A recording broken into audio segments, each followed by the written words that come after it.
તમે નોટિસ કર્યું હશે કે બાળક જ્યારે રાતના ઉઠે છે ત્યારે માતા જરીક અવાજથી પણ તરત ઉઠી જાય છે, જ્યારે પિતા શાંતિથી સૂતા હોય છે. સો માય ડિયર મોમ્સ, ક્યારેક ને ક્યારેક તમારા મનમાં એ વિચાર આવ્યો હશે કે why always me. So let's understand science behind this. Mothers brain અને ફાધર્સ બ્રેઇનનું વાયરિંગ ડિફરન્ટ રીતના થયેલું હોય છે.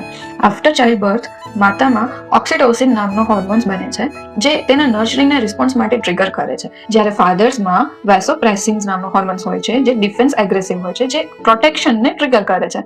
એટલે જ્યારે રાતમાં ધીમું પણ રોવે છે અથવા સેજ હાલે છે ત્યારે માતા તરત ઉઠી જાય છે, જ્યારે પિતા પ્લે બેઝડ ઇન્ટેન્શન વખતે એક્ટિવ હોય છે, નહીં કે સાઉન્ડ બેઝ ઉપર. એટલે તમે જોયું પણ હશે કે જ્યારે પ્લે ટાઈમ વખતે પપ્પા બાળક સાથે રમતા હોય છે ત્યારે તેમનું પ્રોટેક્શન મોડ ઓન હોય છે. સો નેક્સ્ટ ટાઈમ નેવર સે કે he is a careless.